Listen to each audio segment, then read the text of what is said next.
Let me tell you something about the kind of quiet that only exists at 3 in the morning.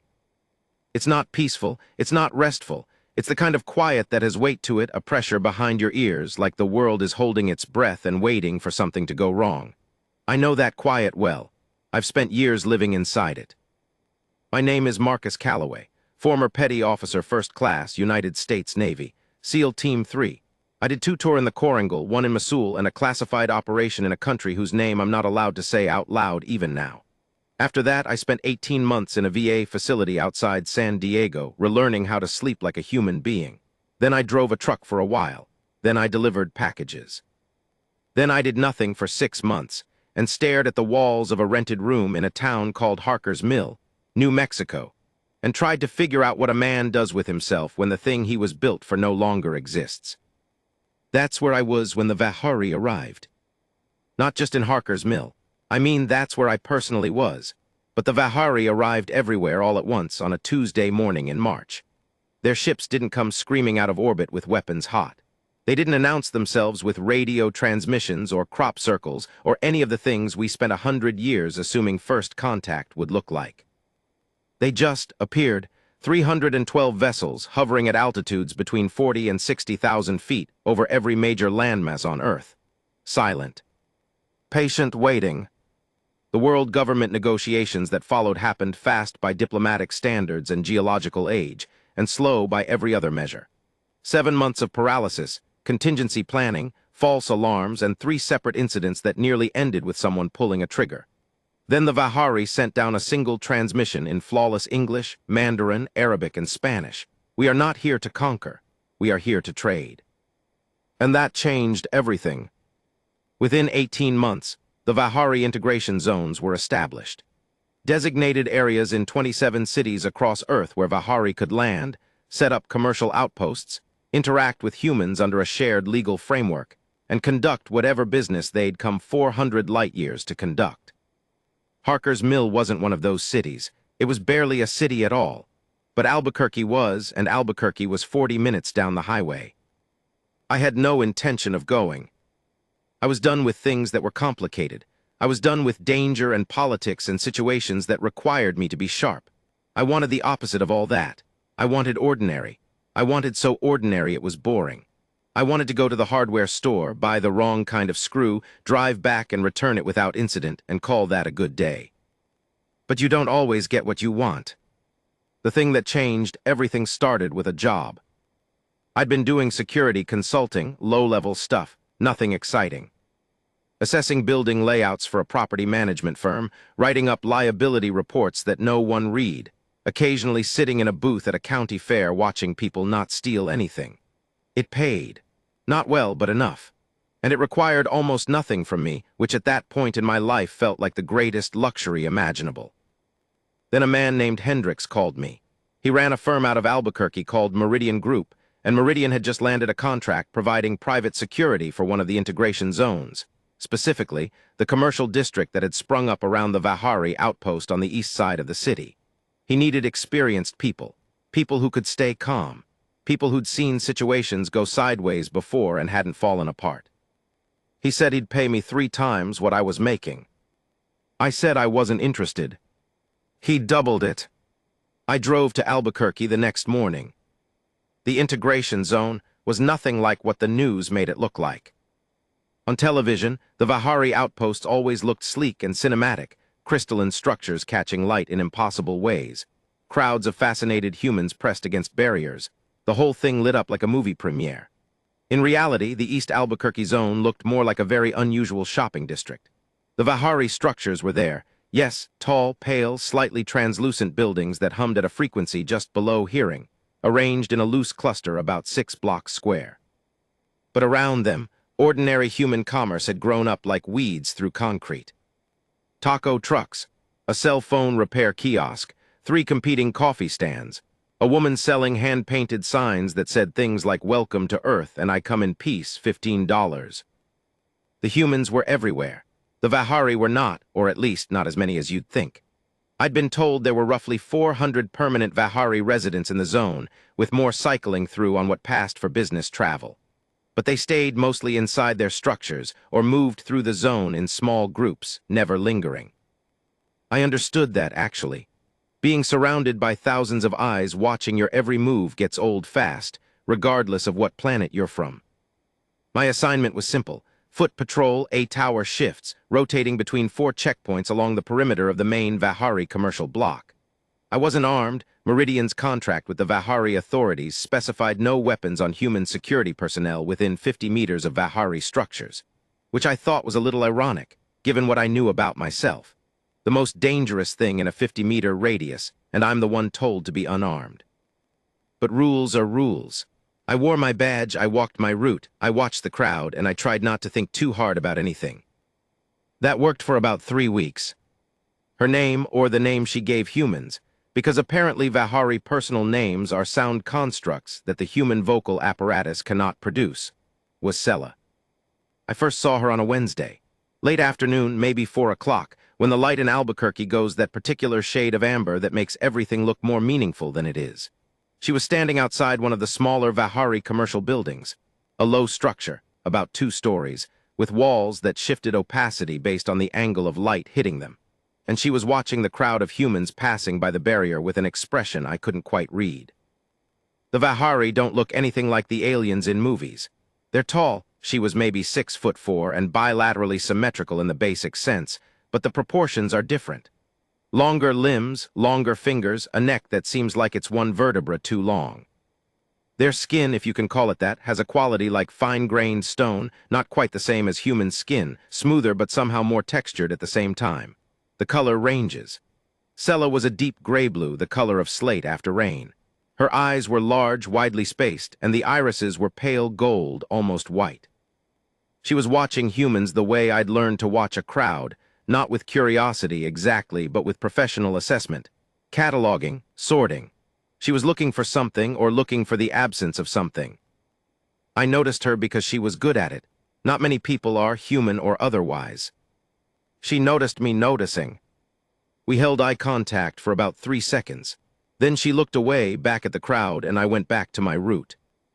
But I filed her away. You don't stop doing that. 12 years of SEAL training and you don't stop doing that.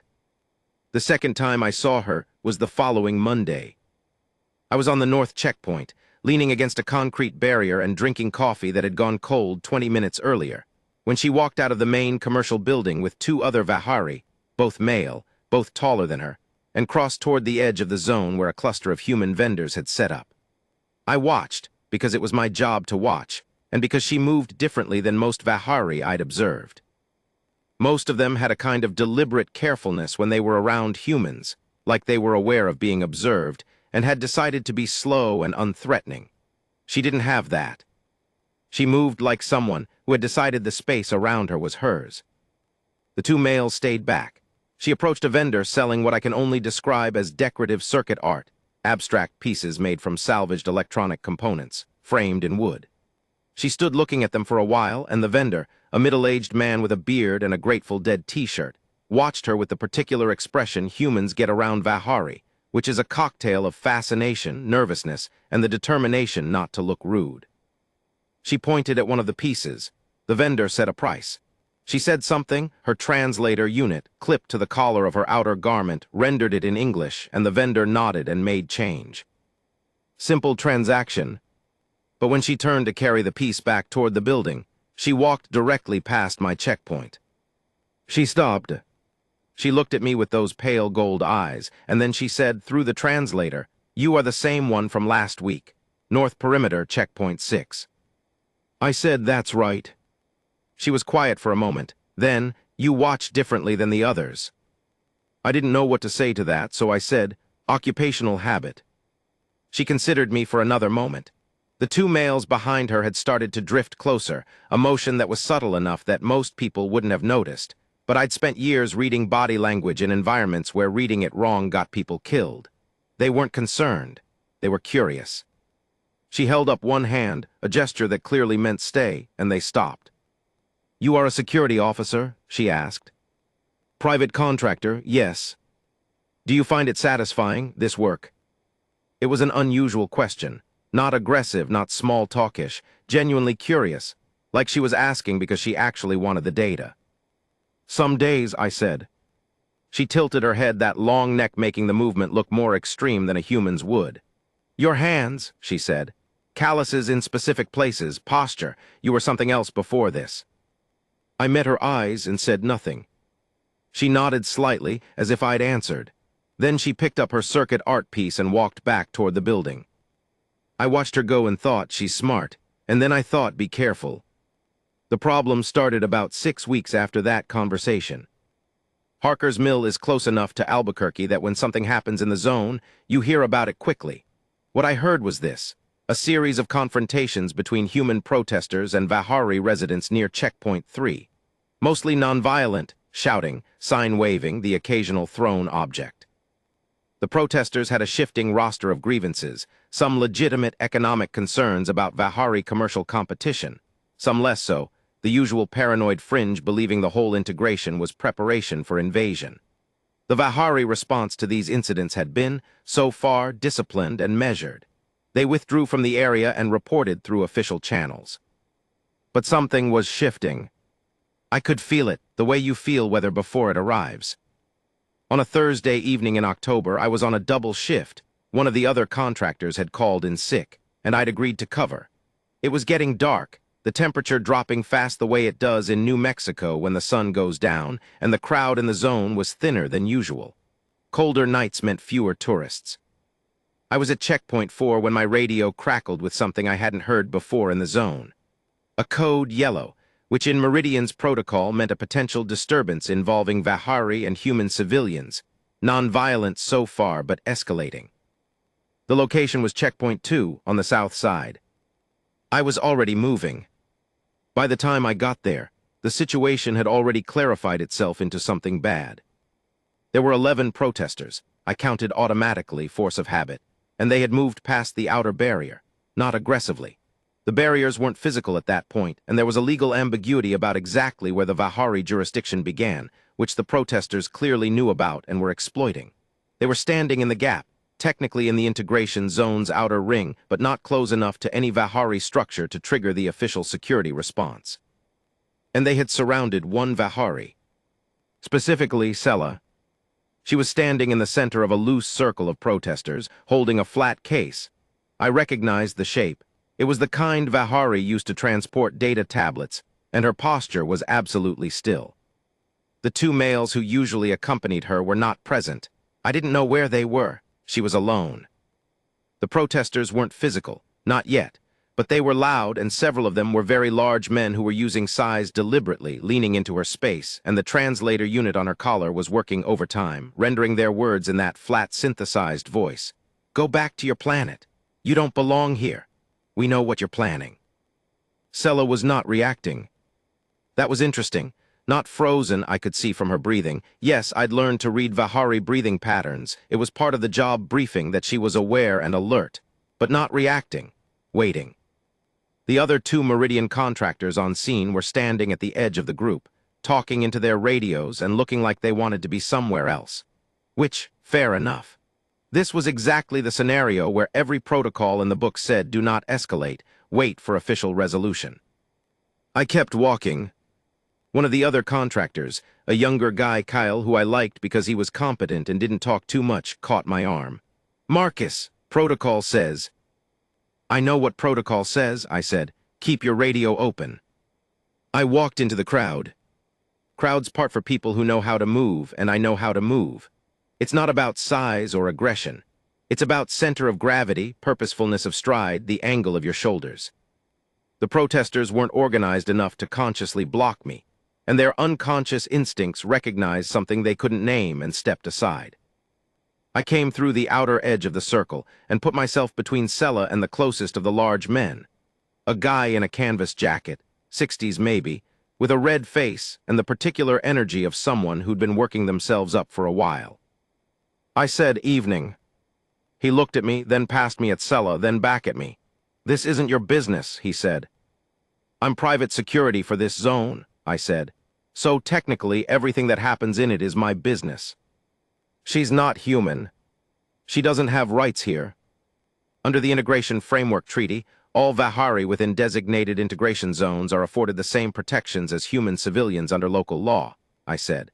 Which means this is unlawful assembly in a restricted area, and all 11 of you are 2 minutes from giving the Albuquerque PD jurisdiction to remove you. I paused. I'd rather that didn't happen. Seems like it could end in a way nobody wants. The man stared at me. He was trying to figure out what I was, what category I belonged to. Security guard, corporate lackey, Vahari sympathizer. He couldn't place me, and that bothered him. One of the others, younger, wired up, the kind of energy that comes from spending too much time in online spaces that tell you the world is ending, stepped forward. Who are you? You're just one guy. And that's the thing, isn't it? People say that. Just one guy, like it's a reassurance to themselves. Like they're trying to do the math, and the math is telling them something they don't like, so they say it out loud to disagree with the number. I didn't say anything, I just looked at him. He looked back at me, and something in my eyes made him hesitate. In my peripheral vision, I could see Sela watching me. I didn't look at her.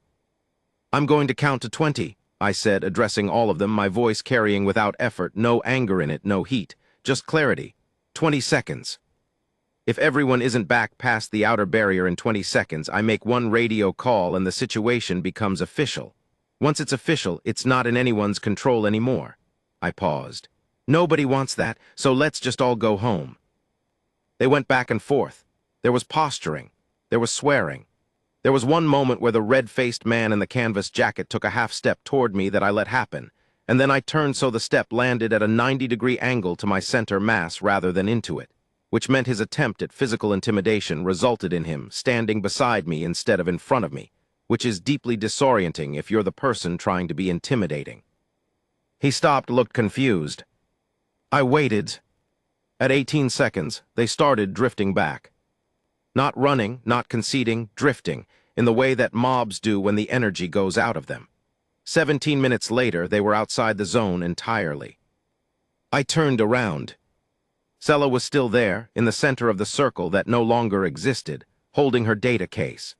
She was watching me with an expression I was starting to learn to read, the slight shift of the secondary brow plates, the tightening around the eyes, the barely perceptible change in the angle of her head. She was reassessing something. I said, "You all right?" She said, "You chose to help." "It's the job." "No," she said. "The others did not choose to help. They stayed at the perimeter, the protocol." "The protocol," I said, "is a guideline, not a ceiling." She was quiet for a moment. Then she said, "The man who stepped toward you, you were not afraid." "No." "Why not?" I thought about how to answer that. I thought about Koringal, about the sound of incoming at 300 meters, about the 47 hours I spent in a drainage culvert outside a building that turned out to be empty, about the smell of the Pacific after a nighttime insertion off the coast of somewhere I still can't name. I thought about all the versions of afraid I'd already been, and how they'd changed the shape of fear into something I could hold in both hands and put down when I needed to. "Practice," I said. Her head tilted. "You have been in situations of significant danger before." "Yes. Many of them." "Yes." She looked at me for a long moment. The pale gold eyes, the still face, the extraordinary composed quality she had, even having just stood inside a hostile crowd for however long, she looked like someone who had merely paused on a walk. And I thought, she wasn't afraid either. "Thank you," she said. The translator rendered it flat, but something in her posture made it feel real. I said, "Don't mention it." After that, things changed. Not dramatically. Nothing dramatic happened in any sudden way. It was more that I started noticing things differently. The zone had a rhythm, and I'd been learning it for weeks, but now I started paying attention to Sela's movements within that rhythm. She was, it turned out, something with no exact human equivalent, a kind of administrator diplomat, responsible for managing the commercial relationships between the Vahari outpost and the human businesses in the zone. She was there every day, in and out of the various buildings, meeting with humans and Vahari both, negotiating things I didn't understand with a calm efficiency that would have been admirable in any species. She also started stopping by checkpoint 4 when she passed it. Not every time, not in a way that could be described as a pattern by anyone watching, but often enough that I noticed, and I suspected she knew I noticed, and I suspected she suspected I suspected. The whole thing had the quality of a negotiation between two professionals who respected each other too much to be obvious about it. She asked me questions, odd ones sometimes. What did I think of the Vihari commercial structures? Did I find them aesthetically coherent? What was my understanding of the protest movements in the city, not what the news said about them, what I personally thought was driving them? When I'd been in significant danger before, what had I relied on, training or instinct? Both, I told her to that last one. They're the same thing eventually. She considered that, the same thing because they merge over time. The same thing because training is just instinct you've written deliberately. Another long pause. Then, that is a very efficient way to think about it. I shrugged. I'm an efficient person. The secondary brow plates shifted.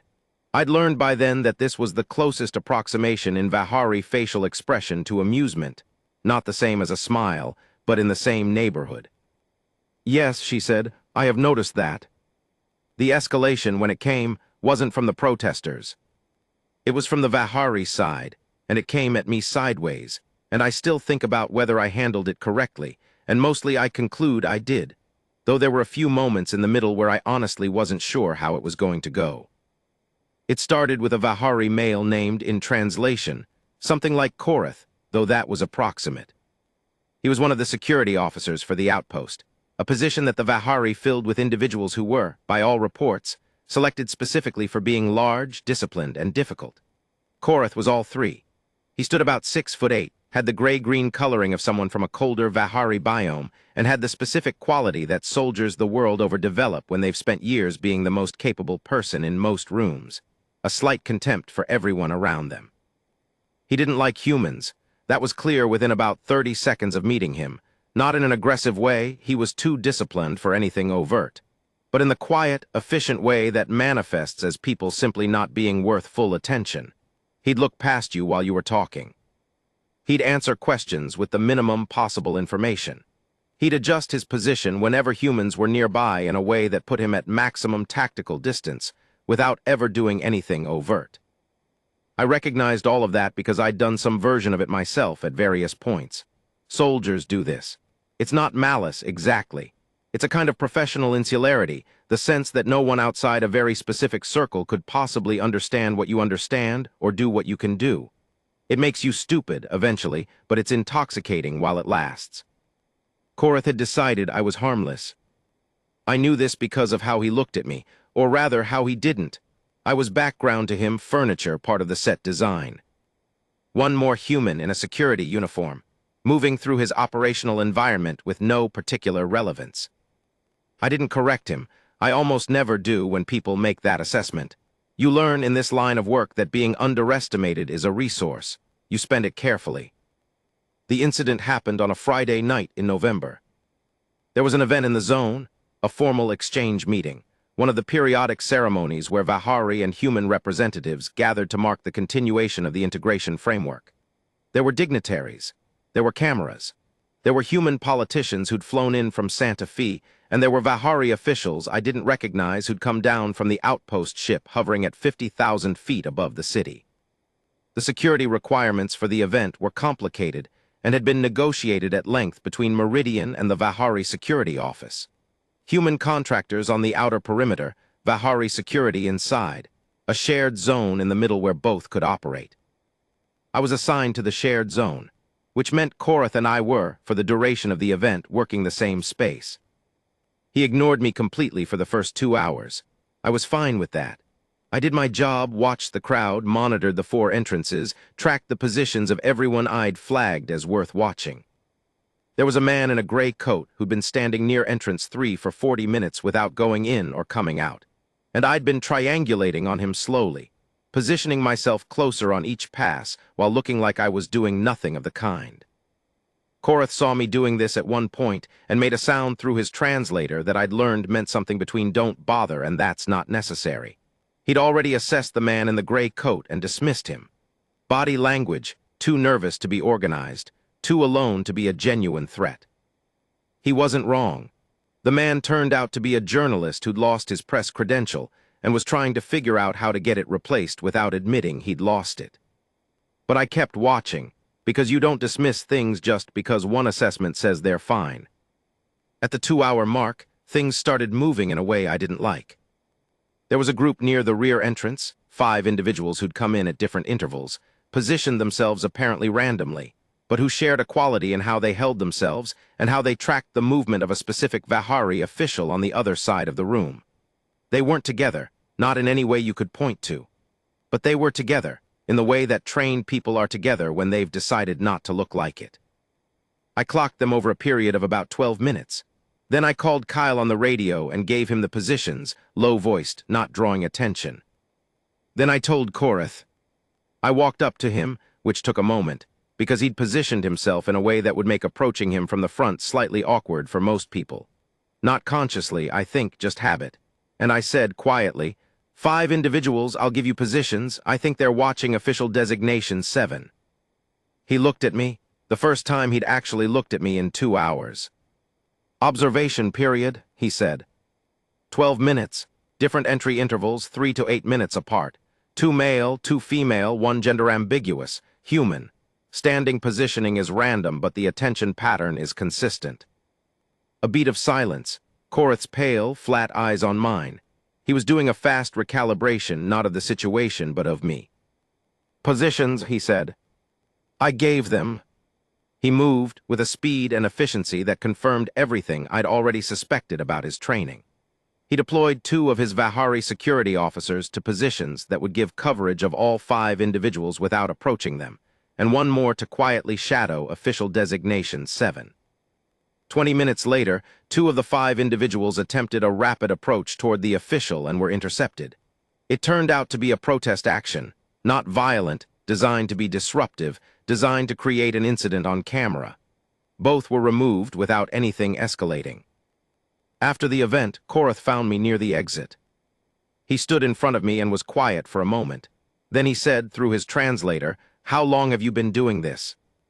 "Security work. 4 years. Not that." His eyes were direct now, properly direct, not the sliding past quality they'd had before. I looked at him long enough. He made that sound again, the one that means don't bother, except this time the context was different. This time directed at himself, like he was telling himself not to be an idiot. "You were military," he said. "Yes. Elite unit." I didn't confirm or deny, old habit. He held my gaze for another moment. Then he did something I hadn't seen a Vahari do in any of the briefings or cultural sensitivity training Meridian had put us through. He brought his right fist to the left side of his chest, not his heart. The Vahari circulatory equivalent is in a different position, but the gesture was so obviously the analog of a salute that there was no mistaking it. I gave him a nod, the same quality of nod, soldier to soldier. He walked away. Sela found me an hour later. She'd been at the event, not as a security presence, but as the administrative lead, managing the logistics of the whole thing. And she found me in the parking structure adjacent to the zone where contractors staged their vehicles, sitting on the hood of my truck and eating a granola bar I'd found in my jacket pocket. She walked up and stood a few feet away and looked at me with the expression I'd been learning to read as careful thought, brow plates level. Eyes slightly unfocused, head very slightly to one side. "Korath spoke to me," she said. "Oh, he is not a person who speaks lightly. He does not tell people what he thinks of them. I have worked alongside him for 4 of your years." "I imagine he's good at his job," I said. "He is exceptional at his job," she said. "He said," she paused. The translator unit did a small adjustment chirp that I'd learned meant it was handling a phrase that didn't translate cleanly. "He said you carry the weight of it the way his people carry it, that it is not something you put on in the morning." I thought about that. I ate the last of the granola bar and folded the wrapper and put it in my pocket because there wasn't a trash can nearby. "It's been 12 years, I said. "It doesn't go anywhere." "No," she said, "it does not."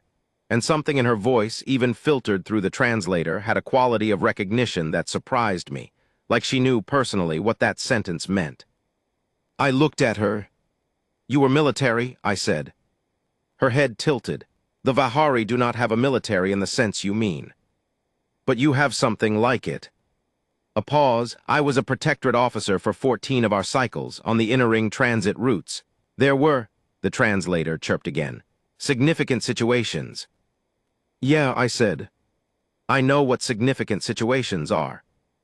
We were quiet for a moment, standing in a parking structure in Albuquerque, New Mexico, with the desert cold coming down around us and the lights of the city doing what lights do in the dark. I thought you were defenseless, she said. It was a statement, not an apology. I know, I said. I assessed incorrectly. A lot of people do. Another pause. How did you learn to make yourself appear that way? I didn't, I said. I just stopped performing capability. People see what they expect to see. Someone in a security contractor's vest, middle-aged, standing at a checkpoint. They see the vest and the checkpoint, and they fill in the rest from what they've already decided security contractors are like. And they assume incorrectly. Almost always. The pale gold eyes regarded me with a quiet intensity. You are a very unusual human, she said. I'm not, I said. There are thousands like me. Most of them are sitting in rooms exactly like the one I was sitting in before I took this job, trying to figure out what to do with themselves. I paused. We don't stop being what we are just because the context changes. She considered that for what felt like a long time.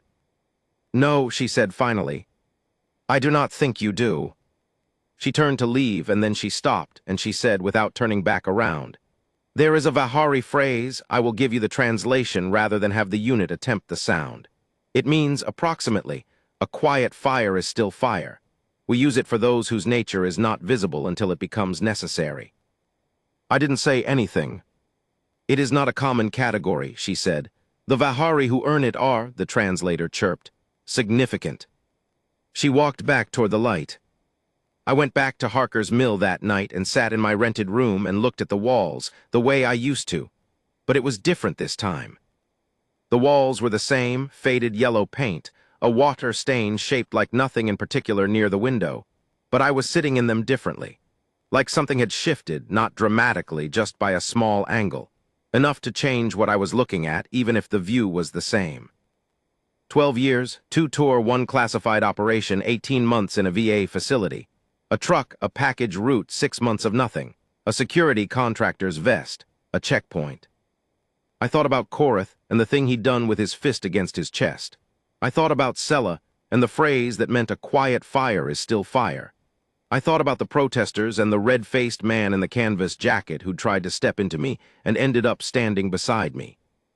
I thought about the 5 individuals near the rear entrance, the 12 minutes it had taken me to identify them, the automatic, unthinking pattern recognition that I hadn't been able to turn off since the first day they'd trained it into me.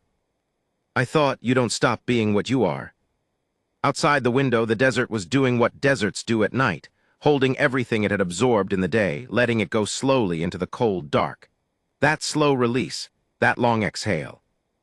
I'd been trying to be ordinary for 3 years, trying to fold myself into a shape that would fit inside a normal life, a regular life, a life without the weight of it. But Sella was right, not in the way she'd meant it, or maybe exactly in the way she'd meant it. It doesn't go anywhere. The weight doesn't go. It's part of the structure now. You can call that a curse, or you can call it a foundation.